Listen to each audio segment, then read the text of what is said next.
Bonjour et bienvenue sur ma chaîne Eduquelec. Aujourd'hui, je vais vous montrer comment installer une prise four et une prise de plaque électrique. Avant de commencer la démonstration, si vous avez besoin de matériel électrique, n'hésitez pas aller sur le site Eduquelec. Les fournitures vous seront acheminées chez vous en 2 ou 3 jours. Alors là, comment s'appelle la démonstration que je vais vous faire concerne, ici on a un emplacement d'un four et les personnes qui ont acheté la maison viennent de découvrir qu'ils n'ont pas de prise de courant pour le four et qu'ils n'ont pas d'arrivée électrique pour la plaque électrique. Pourquoi? Parce que c'est une plaque au gaz. Donc, pour le four, il est toléré de mettre une prise de courant. Par contre, il est interdit de mettre une prise de courant sur une plaque électrique. Donc, la plaque électrique, que ce soit une plaque à induction, une plaque vitro ou une plaque à résistance, on raccorde toujours les câbles dans une boîte de dérivation et non sur une prise de courant. Alors là, on a de la chance, la cuisine se trouve ici. Et derrière, on a le garage. Et dans le garage, on a le tableau électrique. Donc, je vais vous montrer comment tirer une ligne depuis le coffret électrique existant jusqu'à l'emplacement des appareils électriques. Pour réaliser cette intervention, il va falloir donc un câble de 6 mm. Ça, c'est impératif, un câble de 6 mm pour l'alimentation de la plaque électrique. Un câble de 2,5 mm pour l'alimentation du four, une prise de courant en saillie, puisque là on n'est pas en encastré, une boîte de dérivation, donc ça peut être une boîte de dérivation étanche ou une boîte de dérivation standard, hein, de type mosaïque, ou sinon vous pouvez utiliser le matériel de Solera qui sont sur le site Eduquelec. Il nous faut un bout de tube Hiro de diamètre minimum 20, celui-là c'est un diamètre 32. Alors, comment on va réaliser l'installation? Alors, ici, on a un tableau qui est existant. Au-dessus de ce tableau existant, comme on voit qu'il est saturé, donc on a rajouté un deuxième tableau. Sur ce deuxième tableau, on va choisir un disjoncteur de 32 ampères. Pourquoi 32 ampères? Parce qu'on utilise un câble de section 6 mm.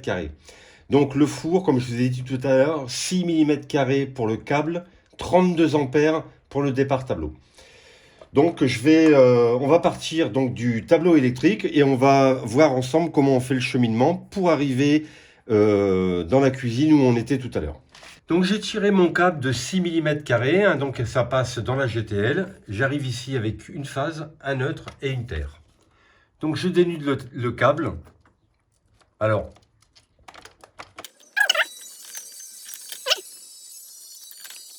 j'ai mon 32 ampères, la phase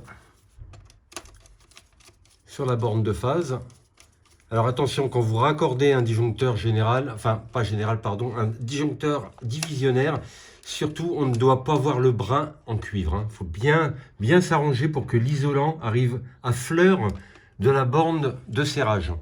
Je fais pareil pour le neutre, de cette façon.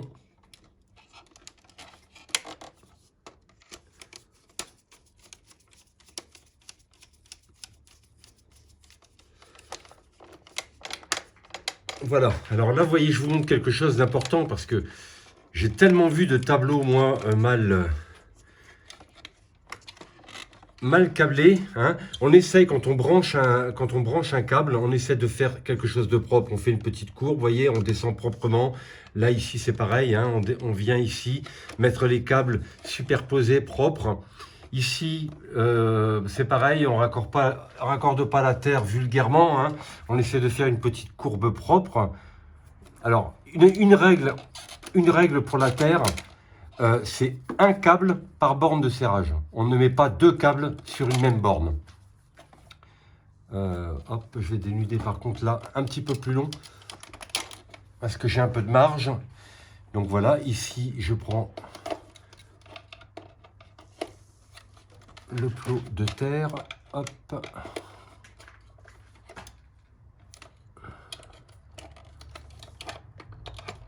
Et je viens ici le serrer. Voilà, voilà. Donc voilà pour le raccordement du câble de la plaque électrique. On va voir la suite dans un instant. Alors, une fois avoir raccordé donc mon câble là-haut, il va falloir aller emmener le câble à la plaque. Donc ici on a un câble et redevez. On a un tubiro. On va le couper à la dimension.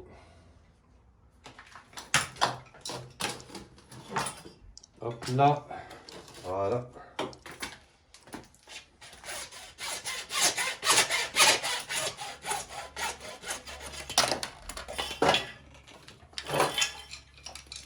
Voilà.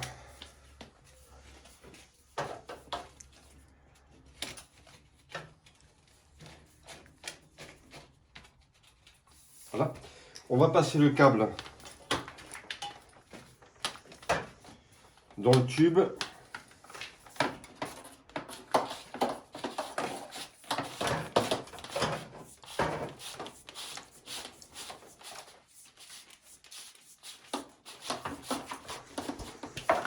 J'ai préparé mon tube.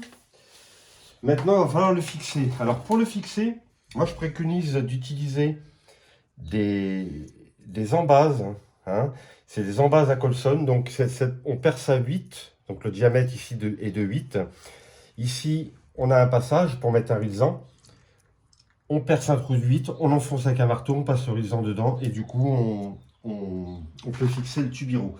Alors, je vais vous en faire la démonstration.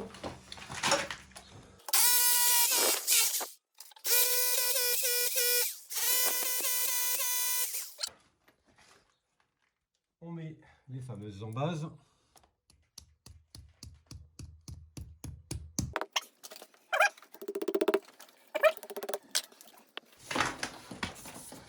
Alors, le passage a été fait au préalable, hein, puisqu'on avait déjà un passage de tuyau de gaz qui venait par ici. Donc, on en profite pour passer dedans.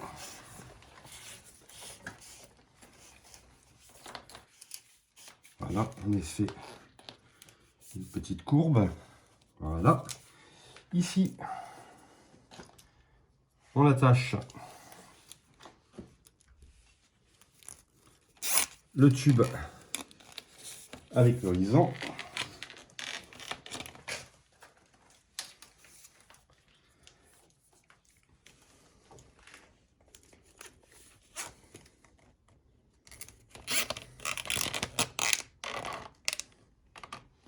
Voilà.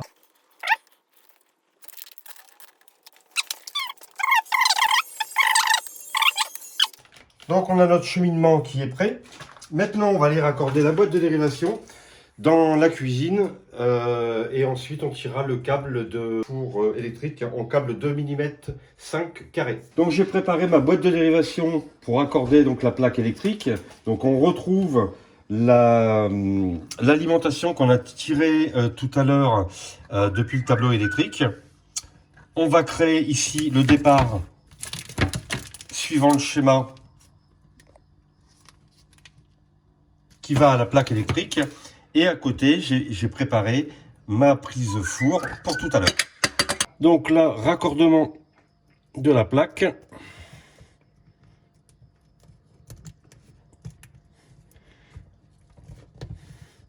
J'ai pas assez desserré.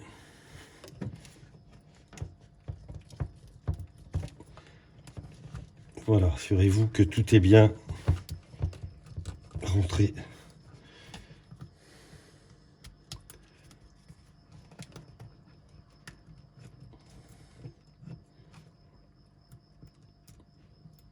À l'intérieur.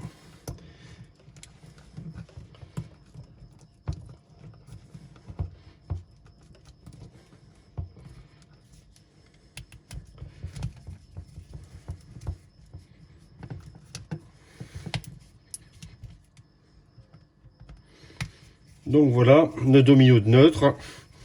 Et on va faire pareil pour la terre et pareil pour la phase. Voilà, raccordement effectué. Donc voilà, pareil hein, comme dans un tableau électrique. Hein.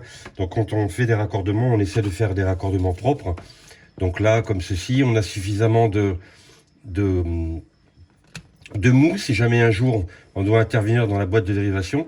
Donc on a gardé un petit peu de mou. Les fils, comme ils sont bien rangés, on va pas avoir de difficulté à remettre le couvercle, comme ceci. Et voilà, on a fait un raccordement de notre plaque électrique. J'espère que cette vidéo vous a plu et vous rendra service. Je voulais aussi vous préciser que j'accompagne des gens lorsqu'ils ont un projet en électricité, que ce soit du neuf ou de la rénovation. Le principe de la formation, par le biais de vidéos, par le biais de schémas et d'un suivi personnalisé, même si vous n'êtes pas électricien, vous pouvez réaliser votre électricité vous-même. Je vous invite à cliquer sur le lien de la description. Vous serez orienté sur un formulaire. Vous remplissez ce formulaire avec vos coordonnées, votre numéro de téléphone et votre boîte mail. Moi, je me chargerai de vous contacter. On discutera de votre projet. Je tiens à remercier Jean-Marc pour sa formation Educalec. Grâce à lui, en fait, j'ai pu apprendre toutes les bases de l'électricité. J'ai pu faire plein de nouveaux travaux, plein de nouvelles choses. Avec un super suivi personnalisé. À la base, je n'avais pas de notion d'électricité avant ta formation. J'ai pu économiser 4 000 € facilement.